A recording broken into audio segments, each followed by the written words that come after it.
4 दिसंबर 1971 रात के ठीक 12:30 हो रहे थे। राजस्थान के थार रेगिस्तान में कड़ाके की ठंड थी और लोंगेवाला पोस्ट पर एक अजीब सी खामोशी छाई थी। मेजर कुलदीप सिंह चांदपुरी अपने बंकर के बाहर खड़े थे। तभी अचानक उन्हें जमीन के नीचे एक कंपन महसूस हुई। उन्होंने अपना कान रेत पर लगाया। वो कंपन किसी भूकंप की नहीं थी, बल्कि किसी भारी चीज के चलने की थी। मेजर ने तुरंत अपनी दूरबीन उठाई और जीरो लाइन की तरफ देखा। रेत के गुबार को चीरते हुए पाकिस्तान की 22वीं कैवलरी के चीनी T-59 टैंकों का एक विशाल रेजिमेंट उनकी तरफ आ रहा था। मेजर चांदपुरी ने रेडियो सेट झपटा और हेडक्वार्टर को मैसेज दिया। सर, सामने कम से कम 40 टैंक हैं और हजारों की तादाद में दुश्मन इन्फेंट्री हमारी तरफ बढ़ रही है। हमें तुरंत बैकअप चाहिए। हेडक्वार्टर से आवाज आई।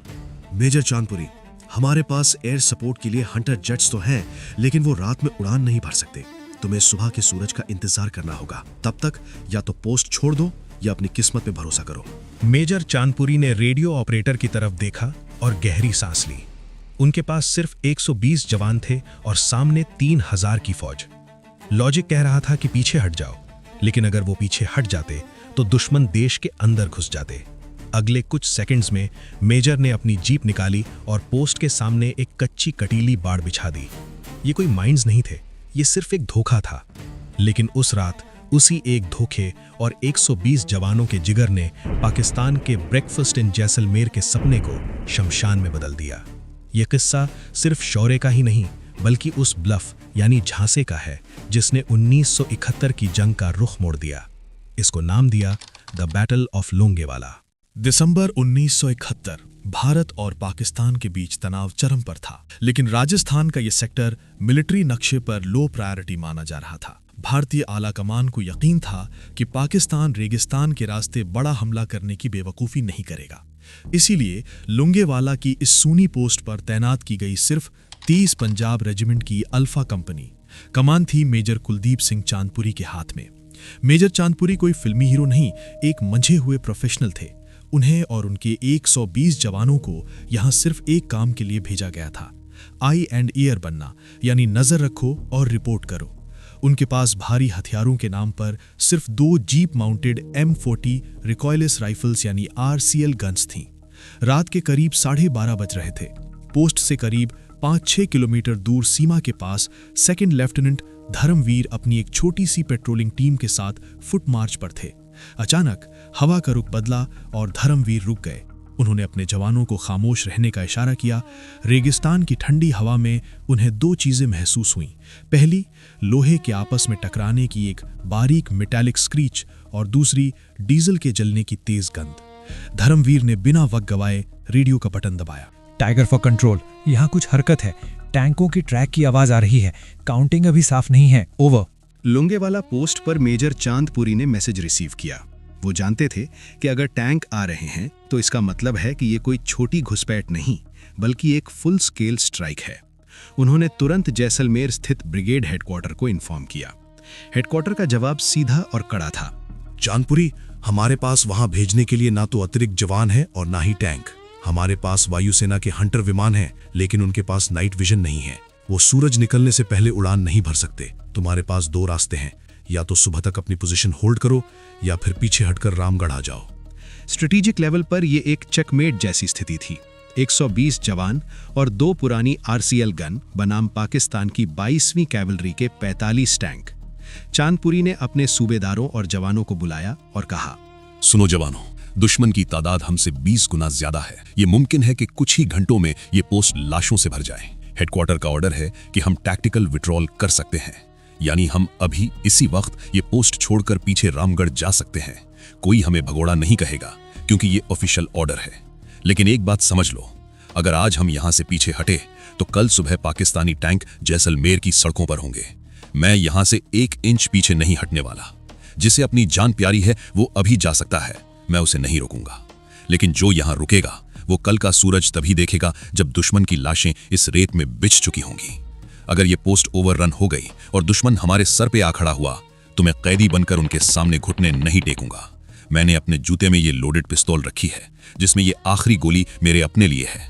और अगर इस जंग के बीच मेरे कदम पीछे हटे या मैंने तुम्हें पीछे हटने का हुक्म दिया तो तुम्हें मेरी कसम है अपनी राइफल का रुख मेरी तरफ कर देना और मुझे वहीं ढेर कर देना। मेरी लाश इस लकीर के उस पार नहीं जानी चाहिए। अगले कुछ सेकंड्स तक वहां सिर्फ हवा की आवाज थी। किसी ने नारा नहीं लगाया, किसी ने शोर नहीं मचाया। बस एक एक करके उन 120 जवानों ने अपनी राइफल्स की सेफ्टी कैच हटा दी और अपनी अपनी ट्रेंचेस की तरफ मुड़ गए। वो चुप्पी चिल्ला चिल्ला कर कह रही थी कि उस रात लोंगेवाला से कोई पीछे नहीं हटने वाला था। उस रात मेजर चांदपुरी ने सिर्फ एक बटालियन को कमांड नहीं किया था, उन्होंने 120 इंसानों को फौलाद में बदल दिया था। रेत के उन टीलों के पीछे पाकिस्तान की पूरी ब्रिगेड ये सोचकर आगे बढ़ रही थी कि रास्ता साफ है। उन्हें नहीं पता था कि सामने कोई रेजिमेंट नहीं बल्कि 120 पेशेवरों की एक सैंड वॉल खड़ी है। असली खेल अब शुरू होने वाला था, जिसे मिलिट्री इतिहास में द ग्रेट ब्लफ कहा गया। रात के 2:30 बज रहे थे। पाकिस्तानी टैंकों का काफिला लोंगेवाला पोस्ट के इतना करीब था कि मेजर चांदपुरी अपने बंकर से उनकी हेडलाइट्स देख सकते थे। दुश्मन को यकीन था कि यहां कोई भारी डिफेंस नहीं है। उनके लिए ये जैसलमेर जाने वाले रास्ते की बस एक मामूली रुकावट थी। लेकिन मेजर चांदपुरी ने एक ऐसी स्ट्रेटेजिक चाल चली जिसका जिक्र आज भी मिलिट्री एकेडमीज में किया जाता है। मेजर चांदपुरी के पास एंटी टैंक माइंस की भारी कमी थी। उन्होंने अपने जवानों को हुक्म दिया कि पोस्ट के चारों तरफ सिर्फ कटीले तार बिछा दिए जाएं। ये कोई सुरक्षा कवच नहीं था, ये बस एक साइकोलॉजिकल ब्लफ था। जैसे ही पाकिस्तान के पहले T-59 टैंक ने इन तारों को देखा, उनके कमांडर के माथे पर पसीना आ गया। मिलिट्री प्रोटोकॉल कहता है जहां कटीले तार हैं वहां माइंस पक्की हैं। पाकिस्तान की पूरी इन्फेंट्री और टैंक रेजिमेंट वहीं रुक गई। उन्होंने अपने इंजीनियर्स को बुलाया और अगले 2 घंटे उस नकली माइंस को साफ करने में बर्बाद कर दिए जो वहां थी ही नहीं। इन 2 घंटों ने लोंगेवाला की किस्मत बदल दी। इसी दौरान मेजर चांदपुरी ने अपनी दूसरी चाल चली।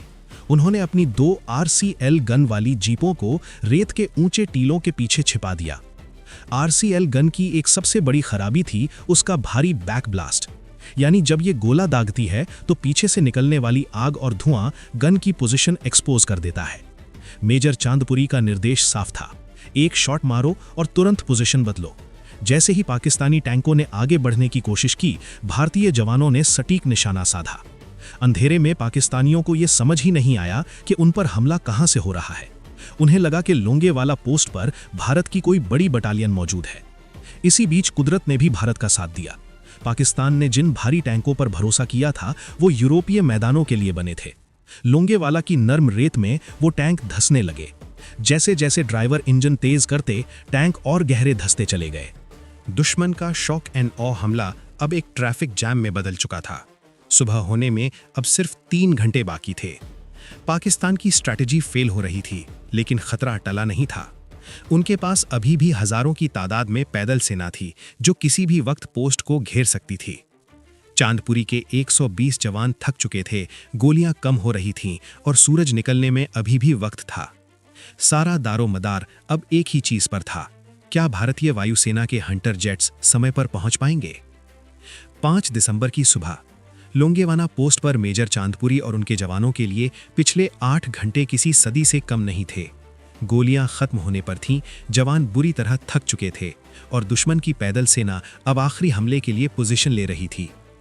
ठीक उसी वक्त जैसलमेर एयरबेस पर एक अलग तरह की हलचल थी। एयरबेस पर IAF की 122 स्क्वाड्रन के विमान खड़े थे। इनके कमांडर थे विंग कमांडर MS बावा। लोंगेवाला से आई कॉल का इंतजार वो पूरी रात से कर रहे थे। सुबह की पहली किरण के साथ ही 2 हंटर विमानों ने उड़ान भरी। इन विमानों की एक बड़ी स्ट्रेटेजिक कमी थी, इनके पास कोई रडार या आधुनिक नेविगेशन नहीं था। पायलटों को अपनी आंखों से दुश्मन को ढूंढना था। पायलट को जो दिखा वो किसी टारगेट प्रैक्टिस जैसा था। पाकिस्तान के 40 से ज्यादा टैंक लोंगेवाला की उस नर्म रेत में फंसे हुए थे। वो न आगे जा सकते थे न पीछे। मिलिट्री की भाषा में इसे कहते हैं सिटिंग डक्स। यहां पाकिस्तान की सबसे बड़ी स्ट्रेटेजिक गलती सामने आई। उन्होंने इतना बड़ा हमला तो किया, लेकिन अपने टैंकों को हवाई सुरक्षा नहीं दी। उन्हें लगा था कि वो सुबह होने से पहले लोंगेवाला फतह कर लेंगे। सुबह 7:30 बजे पहली स्ट्राइक हुई। हंटर जेट्स ने अपनी 30 mm एडन कैनन्स और T-10 रॉकेट से आग उगलनी शुरू की। रेगिस्तान में टैंकों के पास छिपने की कोई जगह नहीं थी। जैसे ही एक टैंक फटता, उसका काला धुआं दूसरे टैंकों की पोजीशन बता देता। पायलटों ने बारी बारी से सॉटीज की, एक जाता दूसरा आता। दोपहर होते होते लोंगेवाला का नज़ारा बदल चुका था। पाकिस्तान की 22वीं कैवलरी रेजिमेंट का गर्व उनके T-59 टैंक्स अब जलते हुए लोहे के ढेर थे। पाकिस्तानी सेना में भगदड़ मच गई। जो टैंक सही सलामत थे, उनके चालक उन्हें वहीं छोड़कर पैदल ही सीमा की तरफ भागने लगे। शाम होते होते जंग खत्म हो चुकी थी। पाकिस्तान की 18वीं डिवीजन पूरी तरह तबाह हो गई थी। जब मेजर चांदपुरी और उनके जवान अपनी ट्रेंचेस से बाहर निकले तो उनके सामने एक कब्रिस्तान था, दुश्मन की स्ट्रैटेजी और उनके अहंकार का कब्रिस्तान। भारत के 120 जवानों ने दुनिया को बता दिया था कि युद्ध सिर्फ हथियारों से नहीं, बल्कि सही समय पर सही फैसले और स्ट्रेटेजिक ब्लफ से भी जीता जा सकता है। आज भी लोंगेवाला की उस रेत में वो पाकिस्तानी टैंक वहीं खड़े हैं, इस बात की गवाही देने के लिए कि उस रात क्या हुआ था। जंग खत्म हो चुकी थी। लोंगेवाला की वो तपती रेत अब ठंडी पड़ रही थी, लेकिन जो निशान वहां छूट गए थे, उन्होंने इतिहास की दिशा बदल दी। दुनिया के मिलिट्री एक्सपर्ट्स आज भी इस बात पर सर खुजलाते हैं कि सिर्फ 120 जवानों ने 3000 की फौज और 45 टैंकों को कैसे रोक लिया। इसका जवाब बहादुरी तो है ही, लेकिन उससे बड़ा जवाब है इरादा। लोंगेवाला की ये जीत सिर्फ एक पोस्ट को बचाने की कहानी नहीं थी, ये जैसलमेर को बचाने की कहानी थी, ये जोधपुर को बचाने की कहानी थी। अगर उस रात मेजर चांदपुरी की कंपनी पीछे हट जाती तो पाकिस्तान का ब्रेकफास्ट इन जैसलमेर का सपना सच हो जाता। भारत का पश्चिमी मोर्चा ढह जाता और शायद 1971 की जंग का नतीजा कुछ और ही होता। इस जीत ने पाकिस्तान का वो तुरुप का पत्ता छीन लिया जिसे वो समझौते की मेज पर इस्तेमाल करना चाहता था। लोंगेवाला की हार ने पाकिस्तानी सेना की कमर तोड़ दी। इसके ठीक 11 दिन बाद ढाका में 93,000 पाकिस्तानी सैनिकों ने सरेंडर किया और दुनिया के नक्शे पर एक नया देश उभरा, बांग्लादेश। भारत ने उस रात लोंगेवाला पोस्ट पर अपने सिर्फ 2 जाबाज खोए। वहीं पाकिस्तान के 200 से ज्यादा जवान और 34 से ज्यादा टैंक उसी रेत में दफन हो गए। आज भी जब आप थार रेगिस्तान की उन खामोश रातों में लोंगेवाला से गुजरेंगे तो आपको रेत के टीलों के पीछे से वो लोहे की रगड़ और इंजनों की गूंज सुनाई देगी। वो टैंक आज भी वहीं खड़े हैं, जंग खाए हुए, बेबस और लाचार। वो टैंक पाकिस्तान की उस सबसे बड़ी भूल की गवाही देते हैं जो उन्होंने 1971 की उस काली रात में की थी। उन्होंने सोचा था कि रास्ता साफ है, उन्हें अंदाजा नहीं था कि भारत की सरहद पर लोहा नहीं, फौलादी जिगर पहरा दे रहे हैं। इसे कहा गया द बैटल ऑफ लोंगेवाला, एक ऐसी जंग जो सिर्फ जीती ही नहीं गई बल्कि रची गई थी।